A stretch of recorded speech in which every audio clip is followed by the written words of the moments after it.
What's up? Welcome back to my channel. If you're new, my name is Delaney, and today we are going to be getting into something that I never thought I would be making a video about. And you're probably wondering why I look this crazy right now. So I actually spent like an hour doing my makeup and my hair and figuring out what I was gonna wear for this video, and then I decided, you know what, I'm just gonna put on a sweatshirt, I'm gonna put my hair up in a bun, I'm gonna take all my makeup off, and I'm just gonna make this as real and as raw as I can, because this is a video that I have been going back and forth on if I wanted to post it, if I even wanted to record it, if I even wanted to talk about it, which I knew I did in some aspect want to bring this topic up, but it's not easy. So as many of you probably know, the month of April is Sexual Assault Awareness Month. And this time of the year, this month, it has hit a little bit different the past couple of years, because of an experience that I went through. And I debated on how I wanted to talk about this. I thought, do I want to sit here? Do I want to write stuff out? Do I want to make bullet points and just read straight off my paper and, go from there? Or did I just want to start recording and talk? And you may be able to tell, I decided not to do it on the paper, and I decided that I'm just going to talk and I'm just going to see where my thoughts take me, because I want to tell this story to maybe inspire others to open up about their own experiences, or talk about what they've been through, or even tell someone for the first time about an experience that they went through that could possibly help them heal or make big steps into letting go or growing from a situation like mine. So this June will actually mark 2 years since my assault took place, my rape, and it happened in my own apartment. And it's something that you see in movies. It's something that you see on the news. It's something that you see from a distance that you never imagined is going to happen to you. And it took me a really long time to understand that it wasn't my fault, and that the person who committed these acts, there was nothing that I could have done to stop them if that is what they had in mind. And it took a long time for me to move towards healing. And I wouldn't say that I am completely healed from it, because I don't think that that is something that a person can completely heal from, because it takes such a part of your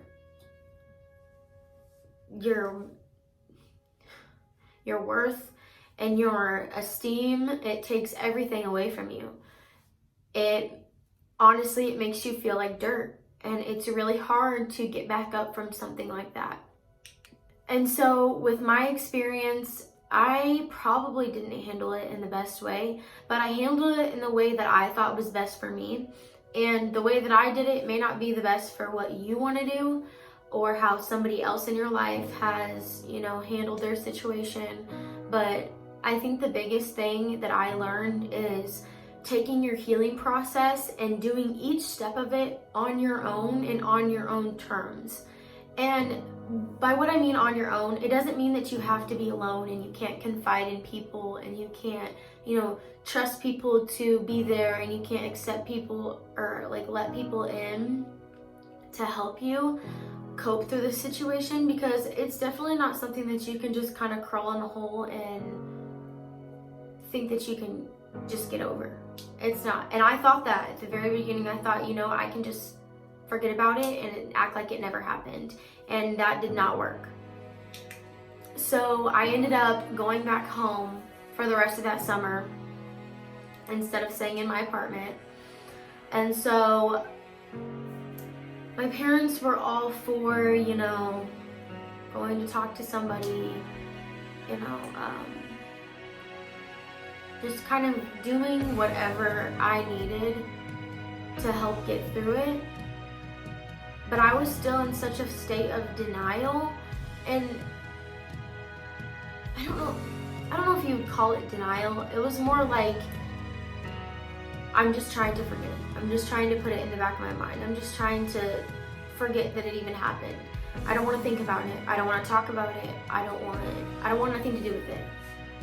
And I just kept telling myself, I'm fine, I'm fine, I'm fine, I'm fine.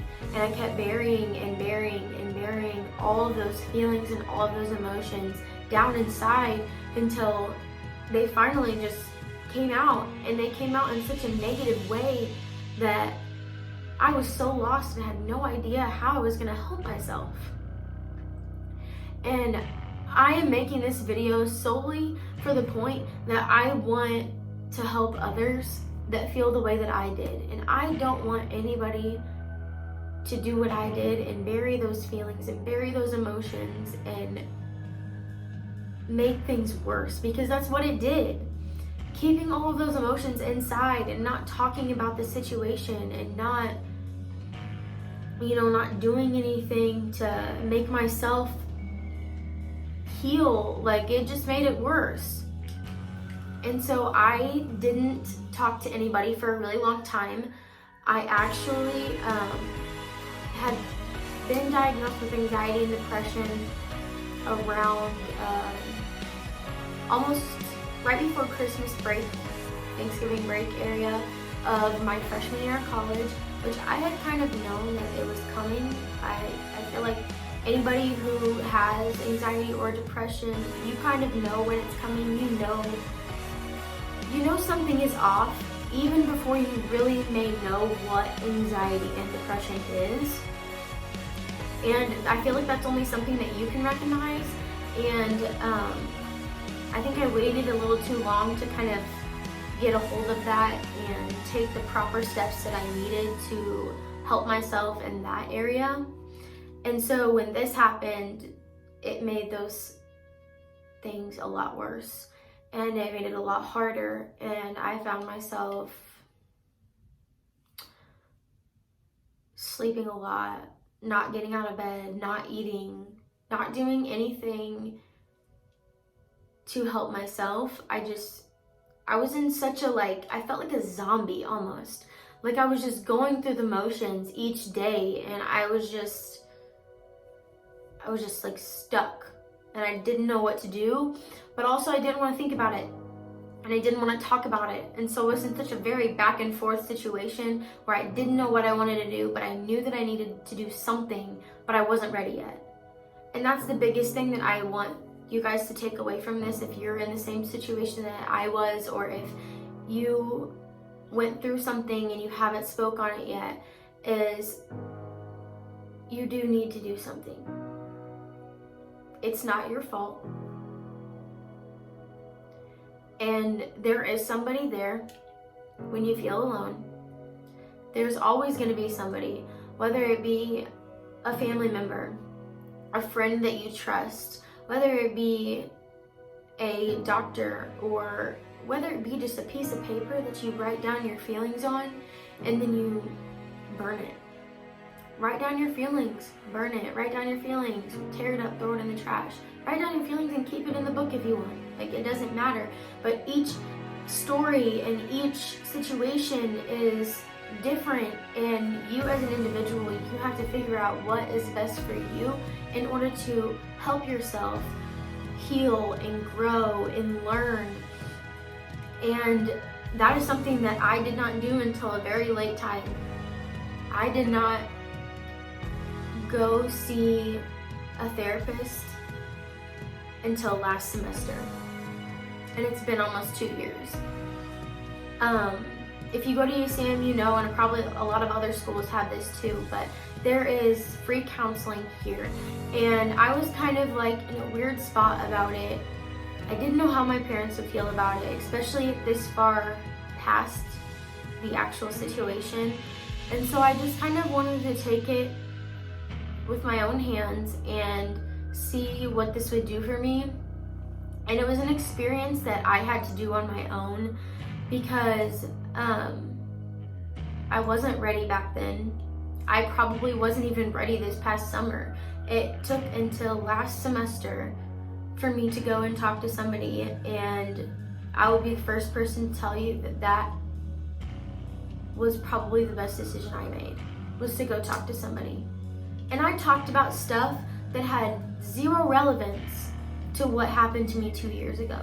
I talked about anything and everything, and that person just sat there and they listened. They had no emotional connection to me. They had nothing to do with me. And for them to just sit there and listen as I spilled out all of my emotions and all of my feelings, like it just like took so much weight off of my shoulders. I walked out of the first session feeling better than I had felt in the past 2 years. And I almost regretted not going sooner, but I knew that everything happens for a reason. And I waited because I wasn't ready. And that's another big thing, is take these steps that it takes to heal, whether it's going to a doctor to get medication, whether it's going to a therapist to talk about your feelings, whether it's just talking about the situation, period, to anyone. Take your time and do it on your own terms. Lastly, one thing is I kind of had a time where I gave up on God. I lost my faith. And I lost my faith, and that was the hardest thing to go through. I felt really alone in that time when I knew that in the back of my mind I wasn't alone, and I had someone to talk to always, even if I was in a room by myself. And I was kind of in a weird spot. I was trying to figure out if I wanted to stay in the Catholic Church. I was trying to figure out if I wanted to go explore different churches, different religions. And thankfully my parents were very supportive of that. And that, like, this whole past 2 years of my life has led in such a huge part of the reason why I got baptized in this last October. Is it took all of this healing and all of this time to get through all of that, and it ended in something so beautiful, and a reborn connection with God, and getting back on my walk with Christ and finding my faith again. And I am so incredibly grateful for every person that was by my side through that whole entire experience, because that's not an easy thing to watch somebody you love go through.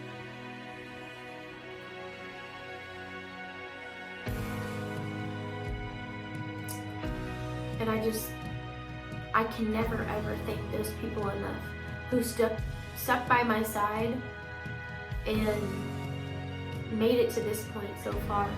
We got a lot of life to live, but you made it this far with me, so. And for all of you who may be watching this video and thinking of a time in your life where you struggled the same as I did, just know that you're not alone.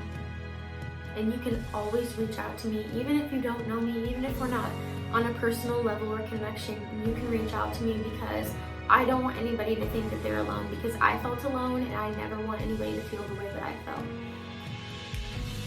And if you're somebody who hasn't spoken on a situation that happened to you that is similar to mine, whether it was years ago, whether it was months ago, whether it was weeks ago, no matter when it was, just know that take your time and do it on your own terms. But I really think that you should talk to somebody. I really think you should let somebody know what happened to you, because it's not fair for you to just keep it on the inside. There is somebody who will listen. There is somebody who will be there for you. There's somebody who will give you a shoulder to cry like you've never cried in your life. I'm telling you, it'll happen and you have to let it happen. One thing that my therapist told me that I will never forget is she looked at me and she said, you bury all of your emotions and all of your feelings down so deep that you try to forget them, and then it blows up. It erupts like a volcano, and it just makes things 10 times worse. And so I just want you to understand that burying your emotions and burying your feelings is not good for you. And I just want you to find the healing that I found. Thank you guys so much for sticking through this whole video. It was not the easiest for me, but I'm so glad that I spoke on this topic because I'm hoping that in any way it can help somebody. And as always, take this video and please share it with one person, because you never know if that one person needs to hear what I'm saying today. And I hope that if you're struggling, you find healing, because you deserve it.